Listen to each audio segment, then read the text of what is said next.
श्री शिवाय नमस्तुभ्यम। हर हर महादेव। दोस्तों, आप सभी लोग जानते हैं कि 26 अगस्त 2025 यानी मंगलवार को पड़ रही है भाद्रपद महीने की हरतालिका तीज व्रत। और दोस्तों, ये वो तिथि है जो भाद्रपद महीने में पड़ने वाली सबसे बड़ी तिथि है, क्योंकि ये मंगलवार के दिन पड़ रही है और इसका बहुत ही बड़ा और विशेष महत्व होता है। पूज्य गुरु जी ने कहा है, अगर कभी भी मौका लग जाए और भाद्रपद महीने की हरतालिका तीज मंगलवार को पड़ जाए तो आप लोगों को एक हल्दी दीपक वाला उपाय तो अवश्य ही करना चाहिए। इन दोनों का संयोग बहुत ही कम आता है। और दोस्तों, पूज्य गुरु जी ने अपनी शिव महापुराण की कथा में बताया है, इस दिन आपको एक दीपक और हल्दी वाला उपाय तो अवश्य ही करना चाहिए, क्योंकि ऐसा दिन पूरे साल में सिर्फ एक ही बार आता है। और दोस्तों, आप सभी लोग जानते हो कि हरतालिका तीज का अगर सबसे बड़ा कोई उपाय है तो वो एक चुटकी हल्दी वाला उपाय है। तो दोस्तों, इस मंगलवार हरतालिका तीज के दिन आप लोगों को इस एक चुटकी हल्दी वाले उपाय को जरूर करना है। बहुत सारे लोग होंगे जिन लोगों ने इस उपाय को ना किया हो, मतलब पूरा साल निकल गया और उन्होंने किसी भी दिन इस हल्दी दीपक वाले उपाय को ना किया हो।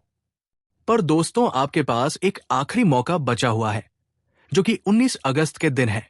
तो इस दिन आप लोगों को इस वाले उपाय को जरूर कर लेना है।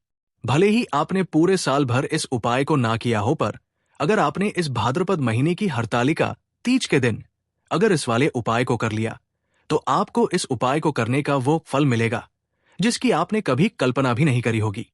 इसीलिए आप लोग इस वाले उपाय को एक बार जरूर कर लेना, ताकि आप लोगों के हाथ से ये मौका ना जा सके और आपको इस उपाय को करने का फल मिल सके।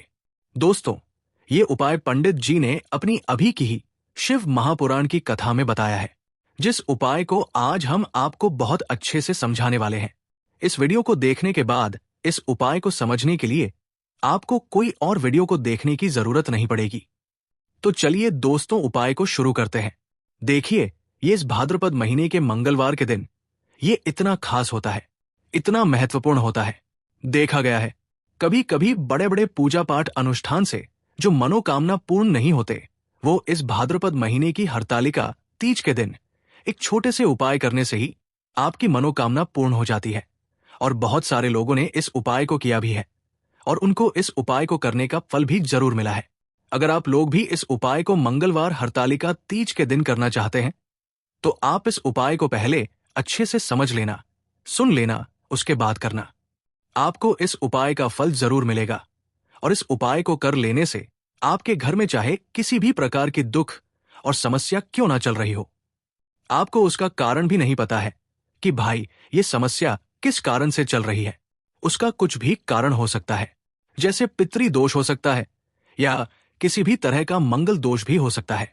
तो इस दिन आप लोगों को ये वाला उपाय कर लेना है। ये एक ऐसा उपाय है जिस उपाय को अगर किसी विशेष दिन पर किया जाए तो भाई उस विशेष दिन का जो है वो तो हमें मिलता ही मिलता है, पर हमने उस दिन पर इस उपाय को किया है तो हमें उससे भी बड़ा फल मिलता है, और फल बहुत जल्दी मिलता है, क्योंकि आप इस उपाय को बहुत ही बड़े और विशेष दिन पर कर रहे हो।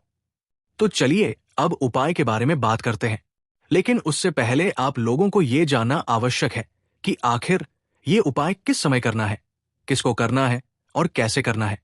तो चलिए हम आगे आपको वीडियो में एक एक करके बता देते हैं।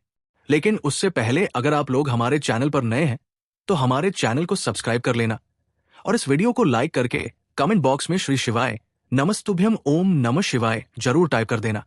और अपने फायदे के लिए, गरीबी दूर करने के लिए इस वीडियो को पूरा देखकर जाना, तभी आपको लाभ की प्राप्ति होगी। यदि आज आपने वीडियो को बीच बीच में से देखा, काट काट कर देखा, तो आपको जीवन में कभी सफलता हासिल भी नहीं होगी।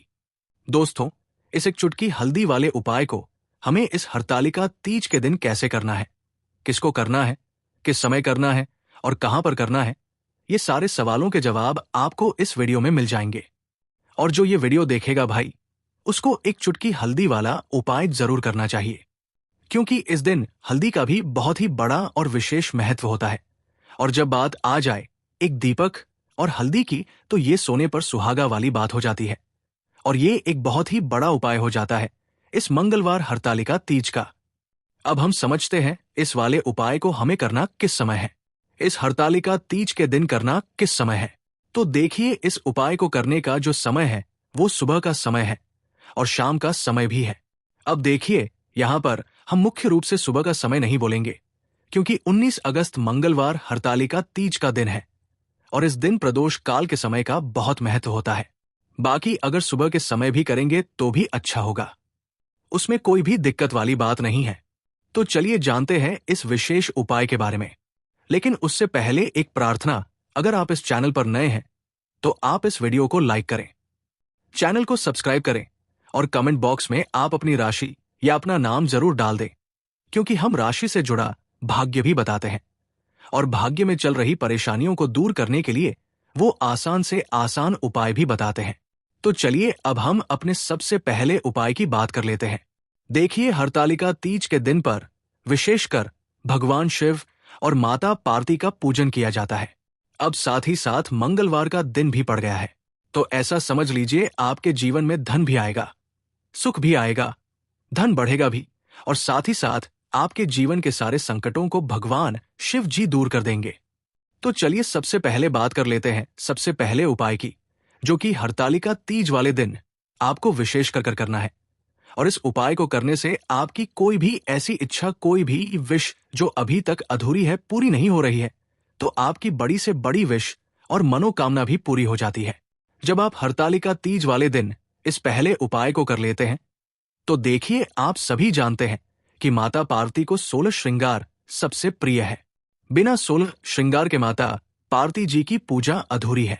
अब माता पार्वती को प्रसन्न करके आप अपनी मनोकामना को पूरा कर सकते हैं, क्योंकि माता पार्वती अगर प्रसन्न हो गई तो आपकी कोई भी विश और इच्छा, मनोकामना अधूरी नहीं रहेंगी। तो आपको 16 श्रृंगार का सामान लेना है। अब जिस दिन हरतालिका तीज है उस दिन आप पहले से ही ये सामान तैयार करके रख लें। अब ये 16 श्रृंगार का सामान जो आपने लिया है, ये आपको माता पार्वती को अर्पित करना है, अपने घर के मंदिर में ही ठीक है। ऐसा आपको करना है। आपके घर में भगवान शिव और माता पार्वती की कोई मूर्ति है या प्रतिमा है, वहां पर ये 16 श्रृंगार का सामान आप रखें और साथ ही साथ एक देसी घी का दीपक गोलबाती का आपको लगाना है और ओम नमः शिवाय इस मंत्र का आपको 11 बार जप करना है। देखो मंत्र कौन सा है, ओम नमः शिवाय, और फिर माता पार्वती से अपनी विश, अपनी इच्छा, अपनी मनोकामना कह देना है और फिर देखना आपकी विश और इच्छा, जो भी आपकी मनोकामना है, जो भी अपने जीवन में आपको चाहिए, अगर निर्धनता बहुत है, आप अपने घर से गरीबी को दूर करना चाहते हैं, या फिर धन आपका बढ़ता नहीं है, आप चाहते हैं कि आपका धन बढ़े, या फिर आपके घर में फिजूल खर्ची बहुत होती है, पैसा आपके पास नहीं रुकता है, आप चाहते हैं कि पैसा आपके पास रुके, या फिर घर में कोई व्यक्ति ऐसा है जो बहुत बीमार रहता है, या फिर किसी का विवाह नहीं हो पा रहा है, तो जो भी आपकी इच्छा है, जो भी आपके विश है, बस एक बार भगवान शिव और माता पार्वती से कह देना। इस दिन है, साथ ही 7 साल का सबसे बड़ा महीना है। ये दिन इतना उत्तम है कि जो भी आप भगवान शिव और माता पार्वती से मांग लेंगे, जो उनसे कह देंगे, वो आपकी विश, आपकी मनोकामना को बहुत जल्दी पूरा कर देंगे। तो ये पहला उपाय है। चलिए अब बात कर लेते हैं दूसरे उपाय की। तो चलिए बढ़ते हैं अगले उपाय की ओर। देखो, यदि आपके जीवन में आर्थिक संकट बहुत अधिक हो रहे हैं, धन की समस्या लगातार जीवन में बनी हुई है, एक एक रुपयों को प्राप्त करने के लिए आपको बहुत अधिक मेहनत कर रहे हैं, तो आज रात्रि में सोने से पहले आपको ये एक चमत्कारी दीपक का उपाय अवश्य करना है। या फिर यदि आपका जो व्यापार है, बिजनेस है, दुकान है, वो अच्छे से नहीं चल पा रही है, तो आज रात्रि में इस विशेष दीपक का उपाय आपको अवश्य करना चाहिए। देखो दोस्तों, दीपक हमारे घर में सभी नकारात्मक शक्ति को बाहर करता है। ये उपाय आपको साल में केवल एक बार करने का ही मौका मिलता है। केवल और केवल हरतालिका तीज पर ही इस उपाय को किया जाता है। देखिए, इस उपाय के लिए आपको तुलसी जी की जो सूखी लकड़ी होती है उसे ले लेना है। देखिए दोस्तों, यदि आपके पास पुरानी तुलसी जी की लकड़ी है तो उसे आप ले सकते हैं, और यदि आपके घर में तुलसी जी जो लकड़ी है वो सूखी हुई है तो उसकी लकड़ी आप तोड़ करके इस्तेमाल कर सकते हैं।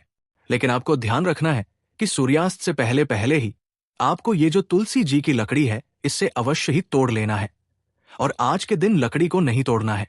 तो इस उपाय के लिए आपको सबसे पहले तो एक मिट्टी का दीपक लेना होगा, चाहे तो आटे का दीपक भी ले सके, क्योंकि आटे का दीपक सभी दीपक में सर्वोत्तम माना गया है।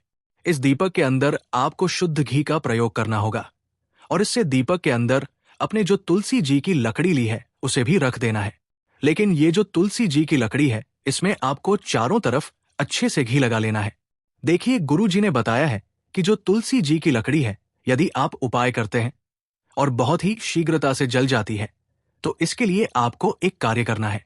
आपको थोड़ी सी रुई ले लेनी है और उस रुई को आपने जो तुलसी जी की लकड़ी ली है उस पर अच्छे से चारों तरफ लपेट देनी है। तुलसी जी की लकड़ी के ऊपर रुई लपेटने के बाद इसे आपको पूरा घी के अंदर डुबो लेना है। अब इसे आपको बाती के रूप में प्रयोग करना है। अब दोस्तों, इस दीपक को आपको प्रज्वलित कहाँ करना है? तो इस दीपक को आपको या तो भगवान शिव के सामने प्रज्वलित करना होगा, या फिर आपको भगवान विष्णु के सामने, या फिर माता पार्वती के सामने, यानी कि भगवान के जो भी अवतार हैं उनके सामने आप ये दीपक प्रज्वलित कर सकते हैं।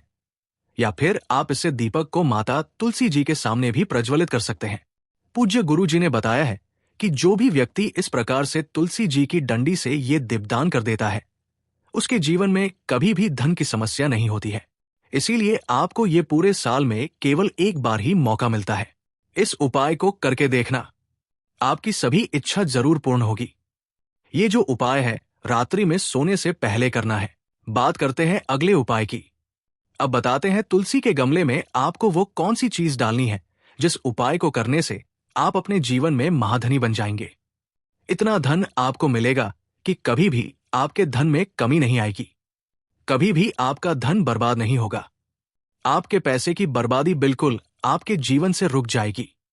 और जो लोग कहते हैं कि घर में पैसा तो आता है, पैसा रुकता नहीं है और पैसा बढ़ता नहीं है, वृद्धि नहीं हो रही है, उन्हें भी विशेष ये दूसरा उपाय हरतालिका तीज वाले दिन जरूर करना चाहिए।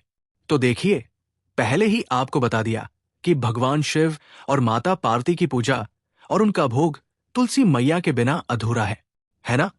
और तुलसी मैया जो है वो भगवान शिव और माता पार्वती के बिना अधूरी है। तो देखिए, जब भी आप तुलसी का कोई उपाय करेंगे तो सीधे सीधे आप भगवान शिव और माता पार्वती को प्रसन्न कर लेते हैं। अब व्यक्ति को, यानी जो भी व्यक्ति है, किस व्यक्ति को कितना धन देना है, ये भगवान शिव और माता पार्वती के हाथ में होता है।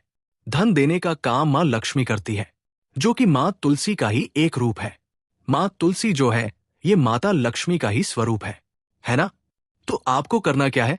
आपको लेनी है यहां पर हल्दी पिसी हुई, जो कि भगवान शिव और माता पार्वती से जुड़ी हुई है, आपके गुरु ग्रह से जुड़ी हुई है, आपकी कुंडली में गुरु को मजबूत करती है, सुख सौभाग्य को खींचने का काम करती है, धन को बढ़ाने का काम करती है। तो एक चुटकी पिसी हुई हल्दी आपको लेनी है और ये पिसी हुई सूखी हल्दी ही आपको अपने गमले में, तुलसी का पौधा जिस गमले में लगा है उसमें अच्छे से इस हल्दी को डालना है, ठीक है ना? और ओम नमः शिवाय इस मंत्र का जाप करना है। कितनी बार? कम से कम 11 बार जाप करना है। ओम नमः शिवाय इस मंत्र का जाप करते रहना और हल्के हल्के से तुलसी के पौधे में आपको पूरे गमले में पिसी हुई हल्दी का छिड़काव करना है। तो देखिए, जो व्यक्ति इस उपाय को हरतालिका तीज के दिन कर लेता है, ऐसा समझ लीजिए अपने जीवन से नहीं आने वाली 7 पीढ़ियों के जीवन से निर्धनता और गरीबी को दूर कर देता है। क्योंकि हल्दी जो है ना, ये साधारण नहीं है। हल्दी इतनी उत्तम होती है कि रातों रात आपके जीवन में चमत्कार करती है। आपने देखा होगा कि कोई भी शादी होती है, विवाह होता है ना? कोई भी ऐसा शुभ काम हम करते हैं उसमें हल्दी जरूर लेते हैं। गृह प्रवेश जब हम करते हैं तो हल्दी के स्वस्तिक का निर्माण करते हैं। कोई भी अच्छा काम करने जा रहे हैं, हल्दी उसमें लेते हैं। और हल्दी जो है ये आपके गुरु ग्रह को मजबूत कर देती है। अगर कुंडली में गुरु कहीं ना कहीं मजबूत है तो इससे उत्तम उपाय आपको, ऐसा समझिए, हरतालिका तीज का मिलेगा नहीं। बहुत ही उत्तम उपाय है। तुलसी के गमले में एक चुटकी पिसी हुई हल्दी डालना है। तो ये बहुत ही उत्तम उपाय है। इस उपाय को आप जरूर करें। हरतालिका तीज वाले दिन और साल का सबसे बड़ा ये दिन है। तो इस उपाय को करने से भगवान शिव और माता पार्वती आपसे ना केवल प्रसन्न होते हैं, आपसे इतना प्रसन्न हो जाते हैं कि जीवन में कभी आपके गरीबी और निर्धनता को नहीं आने देते हैं। तो चलिए अब बात कर लेते हैं अपने तीसरे उपाय की, जो कि मुख्य द्वार से जुड़ा हुआ है। और ये उपाय है स्थिर लक्ष्मी के वास के लिए। ऐसा पैसा आपके घर में आएगा जो आपके घर में ही रुकेगा। ऐसा पैसा कभी आपके घर में नहीं आएगा जो आपके घर से जाएगा और विशेषकर फिजूल खर्ची में जाएगा। अब आधे से ज्यादा लोगों की यही समस्या होती है कि घर में पैसा तो आता है लेकिन बहुत जल्दी घर से चला जाता है या फिर फिजूल खर्ची में चला जाता है। तो धन की बर्बादी जिन लोगों के घर में हो रही है उन्हें विशेषकर ये तीसरा उपाय करना है, या जिन लोगों के पास बिल्कुल पैसा आना बंद हो गया है, सर पर लगातार कर्जा बढ़ रहा है, उन्हें भी ये तीसरा उपाय करना है। तो देखिए आपको फिर से क्या लेना है। हल्दी लेनी है, पीसी हुई, जो कि भगवान शिव और माता पार्वती से ही जुड़ी हुई है ना। पीसी हुई हल्दी लेनी है और थोड़ा सा पानी डालकर उसका गाढ़ा गाढ़ा आपको पेस्ट बना लेना है। अब इसी हल्दी से आपको अपने घर में स्वस्तिक बनाने हैं। कितने स्वास्तिक? एक स्वास्तिक आपको बनाना है अपनी तिजोरी पर, जिसमें आप पैसा रखते हैं। चाहे तो आप संदूक में रखते हैं, अलमारी में रखते हैं, जिस चीज में भी पैसा रखते हैं, बस वहां पर हल्दी से एक स्वस्तिक बनाना है। दूसरा स्वास्तिक आपको कहां बनाना है? अपने घर के मंदिर में, है ना। और 2 स्वास्तिक आपको बनाने हैं अपने घर के मुख्य द्वार पर बाहर की तरफ हल्दी से ही। हल्दी से 4 स्वास्थ्य आपको बनाने हैं। 2 स्वास्तिक मुख्य द्वार पर बाहर की तरफ, एक तिजोरी पर, है ना, और एक अपने घर के मंदिर में। बस ये उपाय आपने अगर हरतालिका तीज वाले दिन कर लिया तो देखिए जो धन की तिजोरी है उसमें पैसा भरा रहेगा। कभी भी धन की तिजोरी धन से खाली नहीं होगी, क्योंकि जहां पर हल्दी का स्वास्तिक होता है वहां कभी धन की कमी नहीं होती है। हमेशा वहां पर धन की देवी माता लक्ष्मी वास करती है, क्योंकि हल्दी किससे जुड़ी हुई है? भगवान शिव और माता पार्वती से। और मां लक्ष्मी कहां होती है? जहां भगवान शिव और माता पार्वती वास करते हैं। अब बात करें कि आपके घर का मंदिर जो है उसमें अगर आप एक स्वास्तिक बनाते हैं तो आपके घर से ऊर्जा जो है पूरे में ऊर्जा फैलती है ना। तो आपके घर में पॉजिटिव एनर्जी बढ़ाती है, सकारात्मक ऊर्जा बढ़ाती है। जब आप अपने घर के मंदिर में हल्दी का स्वास्तिक बनाते हैं, आपके घर से बुरी शक्तियां, नेगेटिव एनर्जी जैसी चीजें बिल्कुल आपके घर में नहीं रुकती है। मुख्य द्वार तो इतना उत्तम होता है कि मुख्य द्वार से ही मां लक्ष्मी की नजर सबसे पहले आपके मुख्य द्वार पर ही पड़ती है। और मुख्य द्वार पर अगर आपने हल्दी के स्वस्तिक बना दिए तो मां लक्ष्मी देखते ही प्रसन्न हो जाती है, क्योंकि ये भगवान शिव और माता पार्वती से जुड़ी हुई है ना। और हल्दी के स्वास्तिक जहां पर जो व्यक्ति अपने घर के मुख्य द्वार पर बनाते हैं, ऐसा समझ लीजिए मां लक्ष्मी उनके घर में वास करती ही करती है और कभी भी ऐसे घर को फिर छोड़कर नहीं जाती है। स्थिर लक्ष्मी का वास आपके घर में होगा। यह हल्दी के स्वस्तिक वाला उपाय हरतालिका तीज के दिन बहुत ही उत्तम है। साथ ही साथ कोशिश करें कि इस दिन गाय माता को हरी घास अवश्य खिलाएं और एक पानी का घड़ा भरा हुआ किसी जरूरतमंद को दान जरूर करें। और जो व्यक्ति पक्षियों के लिए पानी की व्यवस्था करता है ना, या फिर घड़े को दान कर देता है, उसके घर कभी भी धन की कमी नहीं होती है। माता लक्ष्मी उनके भंडार भर देती है। अगर आपको वीडियो अच्छा लगा हो तो वीडियो को एक लाइक जरूर करें। हर हर हर महादेव। ओम नमः शिवाय। आपको लेना है एक गोल बाती का दीपक। आप चाहे तो मिट्टी का ले सकते हैं या फिर घर से शुद्ध आटा मढ़कर उसका दीपक आप तैयार कर सकते हैं। इसके बाद आपको लेना है शुद्ध गाय का घी। अगर वो नहीं है तो कोई भी देसी घी इस्तेमाल कर सकते हैं, जिससे आपको दीपक प्रज्वलित करना है। देखो अब ये सब सामग्री लेकर आपको जाना है। प्रदोष काल में आपके घर पर तुलसी जी के घेरे के पास में देखो, ये उपाय तो आपको अवश्य करना है। देखो वहां पहुंचकर सबसे पहले वो दीपक आपको प्रज्वलित कर देना है और ओम नमः शिवाय का 11 बार जाप करना है। उसके बाद आपको अपने सीधे हाथ में थोड़ी हल्दी लेकर उस दीपक में अपना नाम और गोत्र बोलते हुए डाल देना है। उसके बाद माता लक्ष्मी से आपको प्रार्थना करना है कि हे महालक्ष्मी, हमारी सभी दुख तकलीफों को दूर करो। हे महादेव, हमारे सब दुख कष्टों को खत्म करो।